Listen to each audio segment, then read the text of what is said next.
오늘 로마서 22번째 강의인데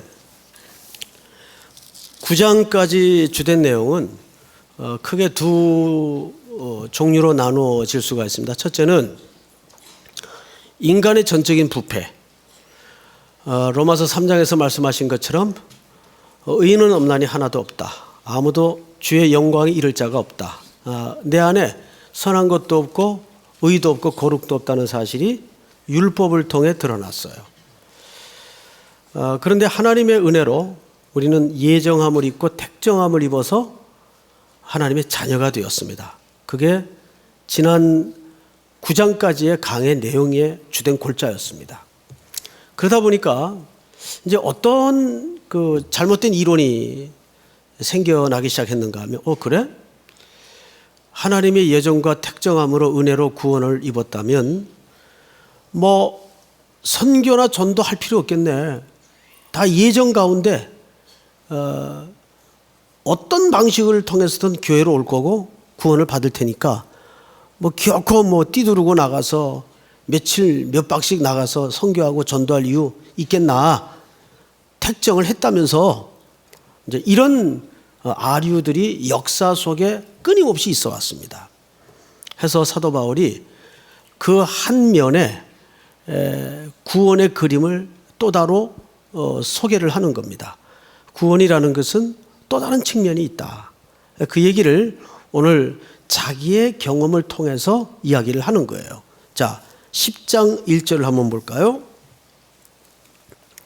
형제들아, 내가 내 마음에 원하는 바와 하나님께 구하는 바는 이스라엘을 위함이니 곧 그들로 구원을 받게 함이라. 여러분, 사도 바울은 굉장히 애국자였어요. 애국자를 넘어서 사실은 민족주의적 기질이 다분했죠. 우리가 사도행전을 쭉 주일 아침에 봤지만은 1차, 2차, 3차 선교여행을 통해서 그는 가는 곳마다 어느 도시를 가든지 제일 먼저 들렀던 데가 회당입니다. 회당은 뭐 하는 데예요? 흩어져 있던 유대인들이 고향을 그리워하면서 그들의 전통과 종교와 또 예배를, 교육을 함께 치루어내던 그 복합적인 공간이 회당입니다. 그래서 어디를 가든지 회당을 먼저 찾았어요. 그리고 거기에서 예배를 드리고 말씀을 전하기 시작했죠. 그만큼 동족을 사랑했어요. 민족을 사랑했고, 그래서 그는 마음 한켠에 이스라엘 내 민족이 먼저 구원을 꼭 받았으면 좋겠다. 이런 이제 소원을 가졌습니다. 근데 그도 그럴 것이 자기가 사실은 과거에 유대인으로서 이스라엘 백성으로서 큰 신학적 오판으로 실수를 했던 뼈아픈 경험이 있기 때문입니다. 그 얘기를 그는 이제 조금씩 풀어냅니다. 2절을 한번 같이 읽겠습니다. 2절 시작. 내가 증언하노니 그들이 하나님께 열심히 있으나 올바른 지식을 따른 것이 아니니라. 이 얘기는 사실 자기 얘기를 하는 겁니다. 우리 민족이 하나님께 열심히 있다. 보통 열심이 아니죠. 하나님의 율법만 지키는 게 아니라 이것 가지고도 안 돼. 뭔가 조금 더 열심히 해야 돼 해서 막 규칙을 또 만들어요. 율법 외에 수백 가지 규칙을 만들어 가지고 형제님은 일주일에 금식 몇 번 해요? 나는 한 번 하는데요.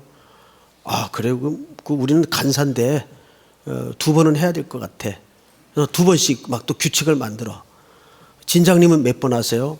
간사가 2번 하는데 꿀릴 수 없잖아요. 난 3번씩 해. 이런 걸 막 서로 기죽이기를 하는 거예요. 이게 사실은 이스라엘의 하나의 종교 분위기였어요. 이렇게 자꾸 열심히 지나치고 잘못되다 보면 광기가 됩니다. 그래서 역사의 모든 과정 속에서 그 광기의 현장 뒤에는 항상 종교심이 깔려 있어요. 이 광기는 굉장히 무서운 겁니다, 여러분. 이 광기가 우민화를 낳고 우민화가 또 다른 광기를 생산하게 되죠. 오늘 사도 바울이 하나님께 열심히 있었으나 뭘 쫓은 게 아니에요.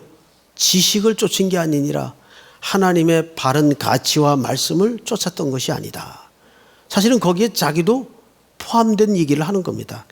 우리 성경에 그 이야기를 사도 바울이 어떻게 풀어내고 있는가를 한번 몇 구절만 자막을 통해 보도록 하겠습니다. 우리 사도행전 띄워주세요.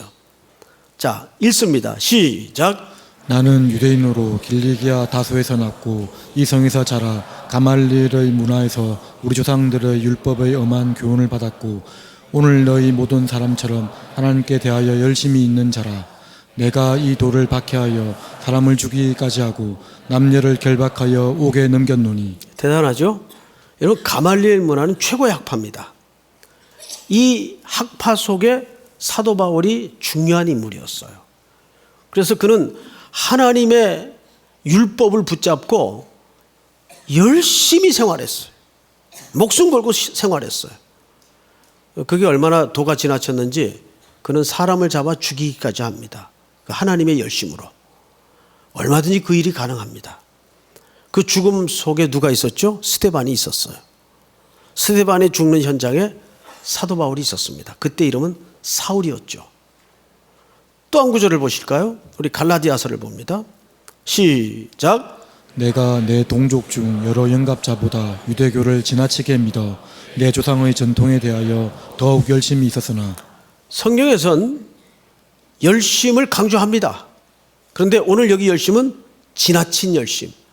여기 이것은 오버했다 그 말이 아니라 잘못됐다 그 말이에요. 제가 그 이단들하고 이제 자주 만날 기회는 없어서 가끔 어쨌든 부딪히게 됩니다. 한 번은 서재에 있는데 누가 문을 똑똑 두들겨요. 열고 나가 보니까 그때 집 구조가 어떻게 되어 있는가 하면 빌라인데 1층에는 이제 아래층에는 살림집이고 그 문을 나가서 옥탑방 같은 또 다른 그 룸이 하나 있었어요.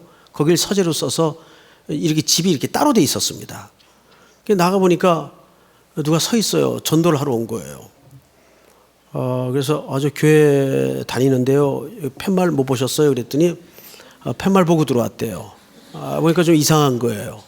그래서 제가 어디서 오셨어요? 그랬더니 쓱 내미는데 파수대를 내밀어요. 여호와의 증인이죠. 그래서 이제 좀 그 화도 나고 그래가지고 왜 이런 이 사람들은 꼭 교회 팻말 붙은 집만 쫓아다닐까? 그래서 당신들은 교회 팻말 없는 사람한테 가서 전도를 하든지 하지 왜 일부러 이렇게 교회 팻말 붙어 있는 집만 골라서 전도를 하고 이렇게 사람을 괴롭힙니까? 그랬더니 잘못된 길의 양떼들을 옳은 대로 돌아오게 하는 게 자기네들의 임무래요. 그러면서 5분만 시간을 달래요. 그래서 제가 이제 좀 표정도 원래 못돼 먹었지만은 아주 싸늘하게 매몰차게 야단을 좀 길게 쳤습니다. 막 쏘아붙였어요. 놀란 게 하나 있어요. 끝까지 저한테 화를 내고 대항을 하지 않고 끝까지. 그게 보통 훈련되지 않고는 그렇게 어렵습니다. 신학생들도 전도 훈련 이렇게 내보내면 이제 잘들 하고 있나 하고 이제 뒤에 가보면 할아버지들하고 싸우고 있고 그래요. 막 성질들 내고. 그 이제 실천 신학 시간에 그런 이제 과제가 있어요. 전도 훈련 과제가. 그러면 막 열들 나가지고 싸우고 그래요. 제가 한 번은 저 삼선동에 어느 안경 가게에 안경을 좀 하기 위해서 들어갔는데 이 양반이 안경 해줄 생각은 안 하고 자꾸 뭐 교회 나가냐고 물어요. 그래서 교회 다닌다고. 그랬더니 눈빛이 달라지더니 밑에서 쓱 책을 또 꺼내요.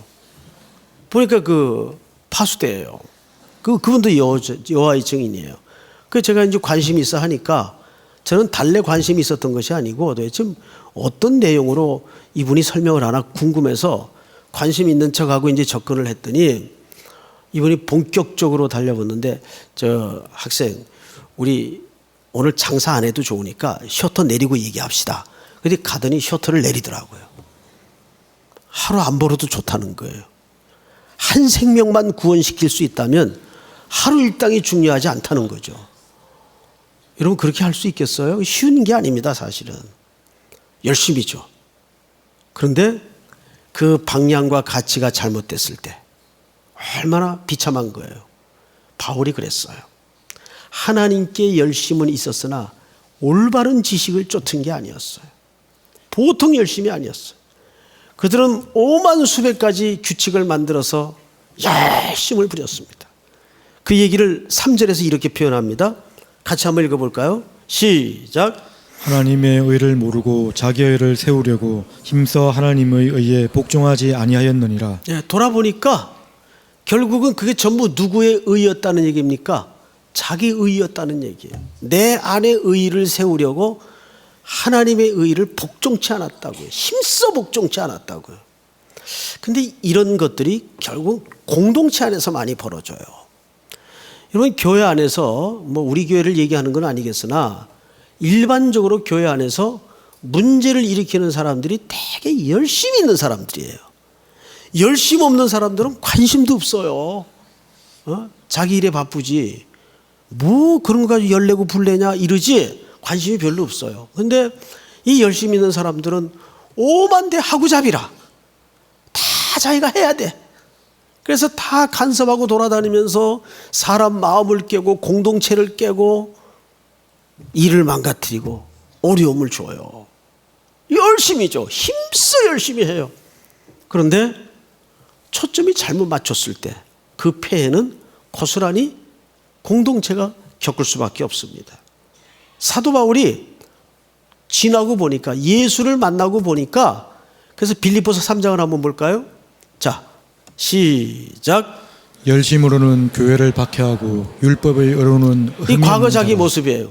열심으로는 교회를 박해하고 율법의 의로는 뭐가 없는 자예요? 어마어마한 얘기입니다. 그러니까 바울이 얼마나 열심히 살았는지 아시겠죠? 율법으로는 자기는 흠이 없는 자래요. 다 지켰다 그 말이에요. 그 삶이 얼마나 고단했겠어요. 그러나 무엇에든지 내게 유익하던 것을 내가 그리스도를 위하여 다 해로 여길 뿐더러. 8절 시작. 또한 모든 것을 해로 여김은 내 주 그리스도 예수를 아는 지식이 가장 고상하기 때문이라.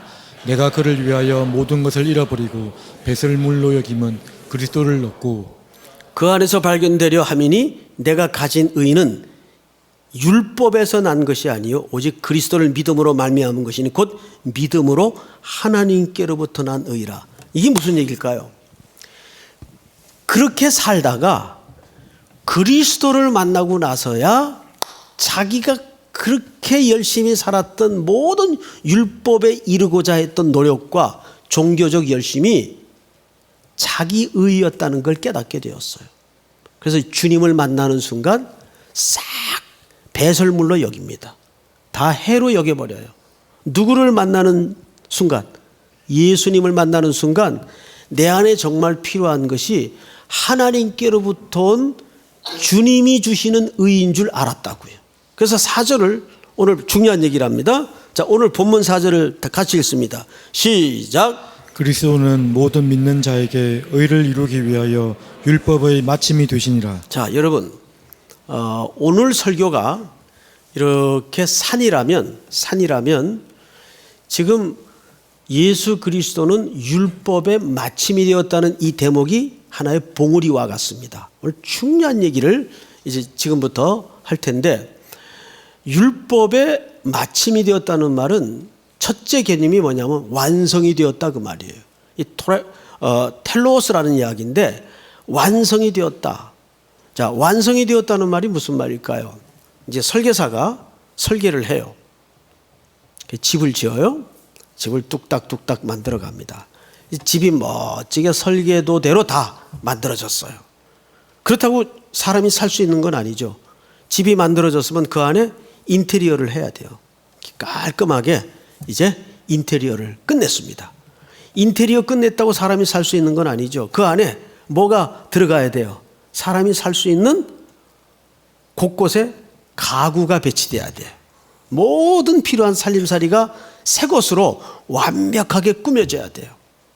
여러분, 새 집 지어놓고 돈 아낀다고 옛날 물건 갖다가 배치하면 뭐가 안 맞아요? 구색이 안 맞아요. 결국은 다 바꾸게 됩니다. 근데 새 집으로 싹 꾸미고 인테리어하고 새 물건을 싹 배치해요.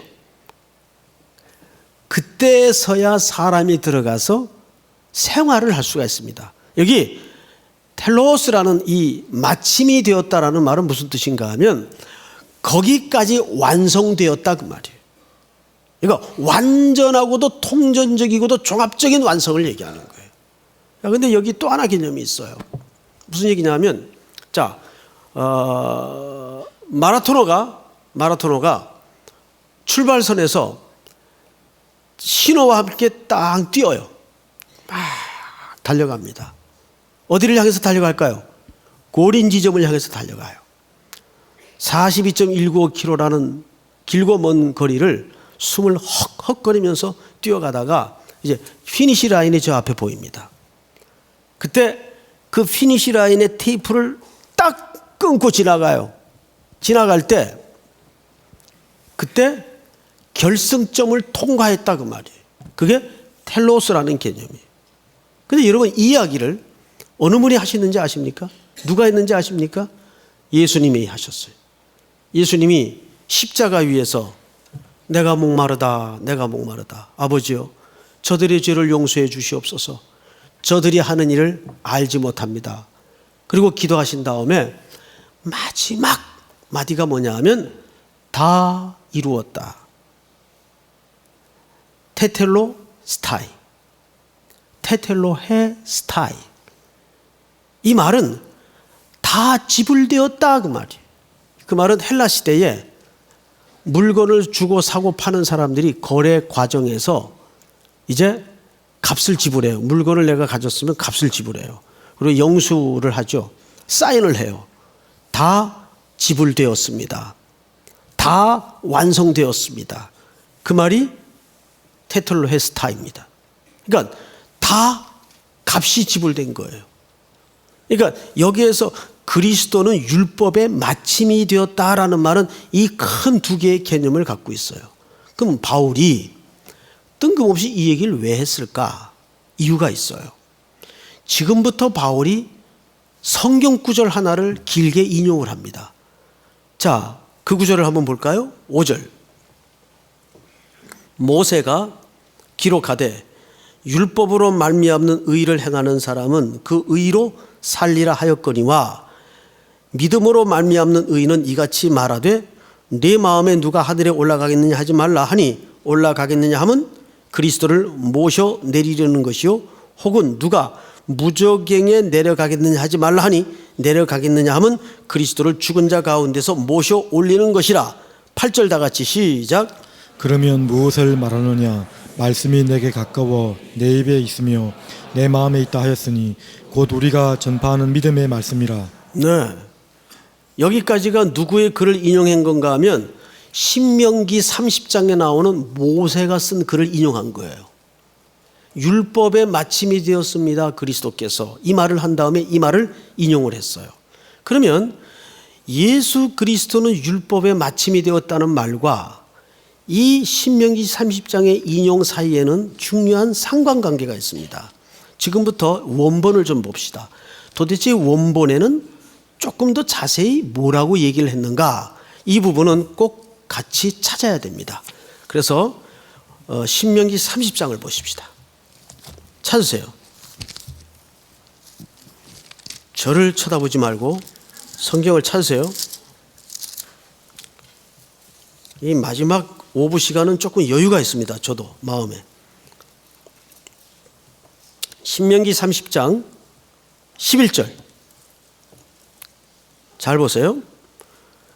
내가 오늘 네게 명령한 이 명령은 네게 뭐한 것도 아니요. 잠깐 저를 보세요. 어려운 게 아니면 이 명령은 율법을 얘기하는 거죠. 율법이 어렵지 않대요. 그럼 그 말을 뒤집어 얘기하면 쉽다. 어렵다 반대말이 뭐예요? 쉽다. 율법은 쉬운 거다. 이건 유대인들이 들을 때 말이 안 되는 거예요. 그 다음에 또 뭐라고 돼 있어요? 하반절에 먼 것도 아니라 멀다의 반대는 뭐예요? 자, 이거를 다시 얘기합시다. 쉽고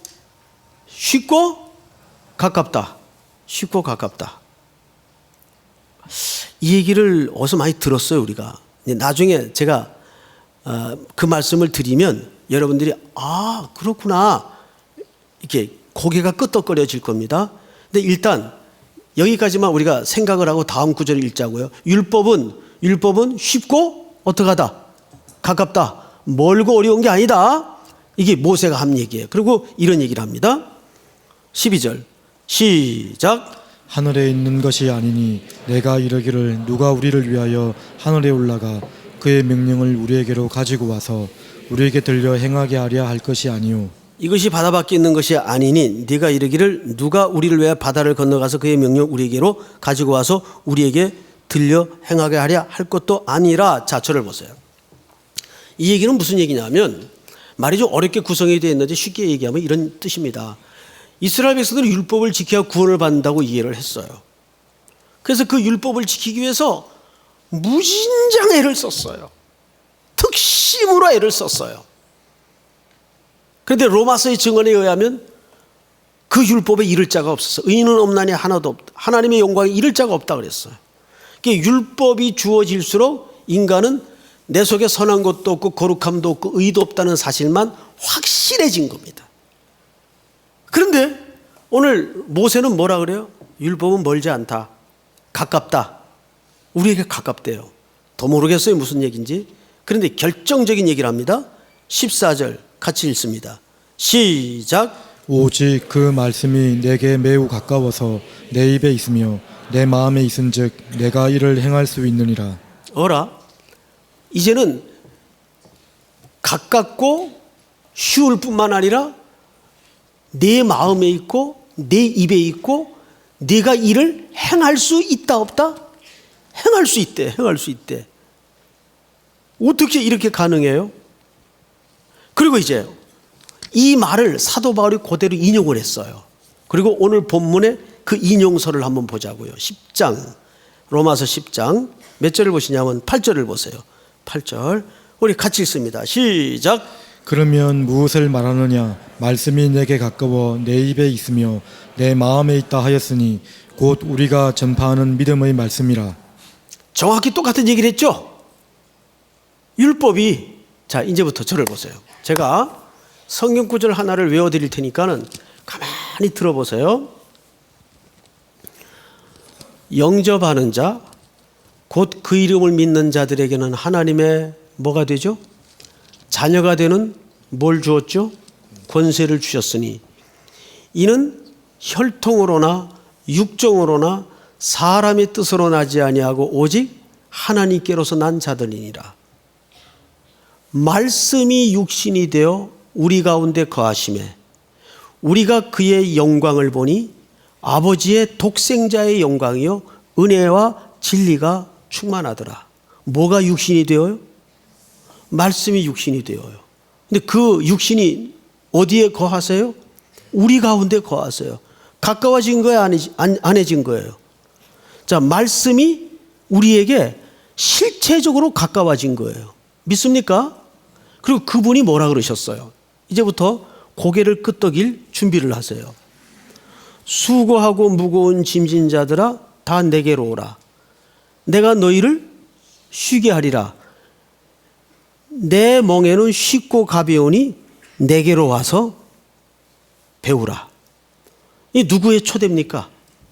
예수님의 초대예요. 거기서 수고하고 무거운 짐진 자는 뭐 먹고 살기 힘들고 눈물 나고 환난 겪고 고단한 그런 일상의 삶을 얘기하는 게 아니라 그 당시 이런 이르를 수도 없고 도달할 수도 없는 하나님의 거룩에 도달하려고 구원을 얻으려고 열심히 여러 가지 규칙과 율법을 만들어서 애쓰고 노력하고 있는 무거운 율법의 짐에 꽉 눌려있는 이스라엘 백성들을 향한 주님의 부르심이에요.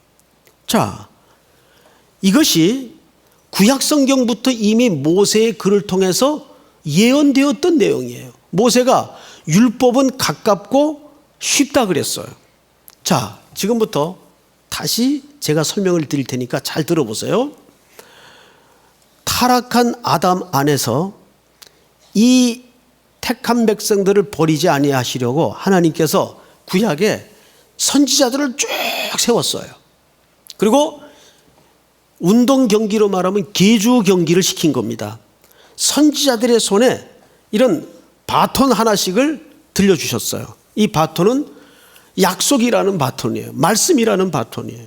그리고 이 약속 속에 누가 감춰져 있는가 하면 예수 그리스도 메시아가 오실 약속이 감춰져 있어요.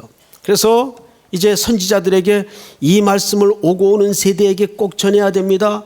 여러분, 계주 경기의 제일 중요한 승리의 요건이 뭘까요? 물론 빨리 달려야 돼요. 그래서 더 중요한 게 있죠. 아무리 빨리 달려서 1등으로 들어가도 뭐 들고 가지 않으면, 이 바톤을 들고 가지 않으면 전혀 의미가 없어요. 아무 의미가 없어요. 맞죠, 여러분? 자, 그래서 선지자들이 이 바톤 경주를 지금 시작했습니다. 구약에서 엘리야를, 모세를 세워서 계속 약속을 전하는데 어떤 선지자는 그 약속을 전하다가 목배임을 당하고 옥에 가두어지고 환난을 겪고 핍박을 겪지만 올곧게 이거를 계속 전달합니다. 그러다가 때가 참에 갈라디아 4장의 말씀처럼 때가 참에 이 말씀이 육실이 되어 우리 가운데 거하심에 우리가 그의 영광을 보니 아버지의 독생자의 영광이요 은혜와 진리가 충만하더라. 할렐루야. 자, 그 말씀이 이제 약속에 머문 게 아니라 약속대로 실체가 되어서 우리 가운데 오셨어요. 맞죠, 여러분? 그분이 누구십니까? 예수 그리스도예요. 그래서 예수 그리스도는 이 모든 인간의 노력을 전부 끌어안고, 그러니까 인간은 이걸 할 수가 없었어요. 그래서 율법에 뭐가 됐다고요? 마침이 되었다고요. 완성이 되었다고요. 십자가에서 그것을 다 지불하시고 그것을 이루셨다는 뜻입니다. 그 예수님이 이 무거운 짐 지고 가는 인생들을 향해서 수고하고 무거운 짐진 자들아 다 내게로 오라 내가 너희를 쉬게 하리라. 믿습니까? 자, 그런 차원에서 오늘 8절이 누굴 얘기하는 겁니까? 8절을 잘 보세요. 그러면 무엇을 말하느냐? 말씀이 네게 가까워 네 입에 있으며 네 마음에 있다 하였으니 곧 우리가 전파하는 믿음의 말씀이니라. 예수 그리스도를 얘기합니다. 믿습니까? 자, 그렇다면 이제 이쯤에서 우리는 또 생각에 잠길 수밖에 없어요. 그래서 목사님 알겠는데 결국 9장까지 구원은 은혜요, 하나님의 전적인 주권이요, 택정함이요, 예정함이라는 말과 뭐 다를 거 없잖아요. 주님의 은혜라는 얘기 아닙니까? 이제 이렇게 의문을 제기할 수 있어요. 그렇죠? 그래서 사도 바울이 이 정의를, 이 결정적인 내용을 끌고 어디로 논리를 이어가는가를 한번 잘 읽어보십시다. 9절 제가 읽겠습니다. 9절 네가 만일 네 입으로 예수를 주로 시인하며 또 하나님께서 그를 죽은 자 가운데서 살리신 것을 네 마음에 믿으면 구원을 받으리라. 사람이 마음으로 믿어 의에 이르고 입으로 시인하여 구원에 이르느니라. 성경에 이르되 누구든지 그를 믿는 자는 부끄러움을 당하지 아니하리라 하니 유대인이나 헬라인이나 차별이 없음이라. 한 분이신 주께서 모든 사람의 주가 되사 그를 부르는 모든 사람에게 부요하시도다. 13절 다 같이 시작. 누구든지 주의 이름을 부르는 자는 구원을 받으리라. 14절 잘 들어보세요. 그런즉 그들이 믿지 아니하는 일을 어찌 부르리요? 듣지도 못한 일을 어찌 믿으리요? 전파하는 자가 없이 어찌 들으리요? 앞을 보세요. 자, 믿지 않는 자를 어떻게 불러요? 이 말은 무슨 뜻일까요? 그러니까 선교해야 되고 전도해야 됩니다? 아니에요. 그 얘기를 하고자 하는 게 아니에요. 믿지 않는 자를 어떻게 불러요? 그러니까 인간의 내면에 믿을 수 있는 근거나 조건이나 분별력이 없다는 얘기예요. 무슨 말인지 알겠어요? 다시 제가 여러분들의 표정이 그럴 줄 알았어요. 다시 믿지 않은 자를 어찌 부르리요라는 말을 뒤집어 보면 이런 얘기가 된다 그 말이에요. 우리 인간에게는 믿을 수 있는 논리적 설득력이나 분별력과 판단력이 없다 그 말이에요. 그래서 이것이 어디로부터 온 겁니까? 전하는 자에게서 왔다는 말은 우리가 선교를 해야 이 말이 아니라, 전도를 해야 이 말이 아니라, 이것이 외부로부터 왔다는 뜻입니다. 우리가 나에게 임한 구원도 가만히 보면 누가 들려줬어요. 그렇죠? 말씀이 들렸고 누군가 전해줬어요. 맞죠? 그러면 그게 무슨 뜻이 됩니까? 그것이 내 안에서 만들어진 게 아니다 그 말이에요. 외부적인 조건에 의해서 내가 은혜를 입고 구원을 받았다는 얘기입니다. 그러니까 전도나 선교라는 것은 전도하는 사람과 선교하는 사람의 감화력이나 논리력에 의해서 상대방을 설득하는 싸움이 아니라 이 구원이라는 것은 조건이 내부에 있지 않고 외부에 있다 그 말이에요. 밖으로부터 온 것이다 그 말이에요. 그 말을 로마서 3장에서 뭐라 그랬어요? 한 의가 나타나서 곧 그 의는 그리스도로 말미암아 주시는 하나님의 구원이다 말씀했습니다. 그러니까 우리가 전도를 가고 선교를 나가는 것은 내가 그 사람을 설득해서 그 사람을 항복시키는 싸움이 아니에요. 그 사람 안에는 내부에 선한 것도 의로운 것도 구원을 받을 만한 근거도 아무것도 없다는 것을 반증하는 싸움이에요. 그럼 우리는 왜 가요? 그래서 고린도전서에서 사도 바울이 그런 얘기를 해요. 전도에 미련한 것으로. 자, 가끔 선교지 나가서 보면 희한한 일들이 많이 벌어져요. 우리 교회 나온 지 일주일밖에 안 되는 청년인데 교회에서 하라니까 시키는 대로 사형리 들고 나가요. 나가가지고 할머니한테 전도를 하다가 그냥 읽어준 것밖에 없는데 무슨 감동적인 표현을 한 것도 아니에요. 그냥 시키는 대로 읽어준 것밖에 없어요. 그런데 그 할머니가 그 소식을 듣고 왜 이 기쁜 소식을 이제야 저한테 알려주셨습니까? 그리고 눈물을 흘리면서 펑펑 울고 회개를 하는데 누가 더 놀랐어요? 전한 사람이 더 놀란 거예요. 이게 뭐야? 이게 뭐지? 이렇게 된 거예요. 이게 뭐예요? 우리는 가라 하시는 그분의 발걸음 역할만 한 겁니다. 이미 어둠의 지역에 복음을 알지 못하는 이들의 마음을 주께서 준비시키시고 그 마음을 다 열어놓으세요. 믿습니까? 열어놓으시고 우리는 아름다운 소식을 전하는 자들의 발걸음이 되어서 그냥 가는 것뿐이에요. 그냥 툭툭툭 가서 던지기만 하는데 막 나가 자빠지고 막 구원 얻고 감격하고 그러니까 전하는 사람들이 더 놀래. 그러니까 선교지 갔다 오면 리프레시가 된다는 말이 그래서 나오는 얘기예요. 여러분 15절을 잘 보세요. 15절 같이 읽겠습니다. 시작. 보내심을 받지 아니하였으면 어찌 전파하리요. 기록된 바 아름답도다 좋은 소식을 전하는 자들의 발이여 함과 같으니라. 네. 그래서 누가 있어야 돼요? 보냄을 받은 자가 있어야 돼요. 하나님이 이미 열어놓으신 심령을 향해서 그걸 그냥 이렇게 툭툭 신문 배달하듯이 던져주면 돼요. 이렇게 하나씩 던져주면 그걸 받고 혼자서 난리 나는 거 혼자서. 예? 우리의 무슨 논리력과 설득력으로 그들이 고꾸라지는 게 아니라 복음이 갖는 자체적인 능력 때문에 그들이 회개하고. 여러분 니느웨 성 같은 거 요나서를 한번 읽어보세요. 그 성은 어마어마한 크기입니다. 그런데 복음 전하라 그랬더니 요나가 가기 싫으니까 나중에 무슨 짓을 하냐면 복음을 전하는 게 아니라 돌아다니면서 저주를 퍼붓고 지나가요. 이 성은 얼마 있다가 망할 것이다 그러고 소리 지르고 돌아다녀요. 그것도 달랑 한 3일. 그러니까 그 거리는 그 성은 3일만 돌아다녀서는 엄두도 못 낼 거리입니다. 그런데 하여간 대충 하고 만 거예요. 대충. 요나가 그 원수의 나라니까 너무 싫어서. 그런데 어떤 일이 벌어지냐면 짐승까지 금식을 하고 회개를 하고 난리가 났어요. 그 저주에 가까운 복음을 듣고. 그게 요나의 설득력이 이루어진 결과입니까? 아니에요. 구원은 결국 처음부터 끝까지 주님께서 홀로 하시는 주권적인 역사예요. 믿습니까? 그러니까 전도나 선교라는 것은 그거를 확인하는 작업이에요. 아, 내 안에 내부에 의와 거룩이 없구나. 이것이 외부로부터 온 하나님의 은혜구나. 이거를 전도와 선교를 통해서 확인하는 싸움입니다. 믿습니까? 나치 치하에서 신학을 했던 목회자로 살았던 본헤프라는 분 많이 들어보셨을 거예요. 아주 행동주의자죠. 이분이 그렇게 변했던 중요한 계기가 있었어요. 한날은 꿈을 꾸는데 심판대가 보이고, 꿈이에요, 꿈. 사실이 아니고 심판대가 보이고 쭉 심판을 받기 위해 사람들이 서 있더랍니다.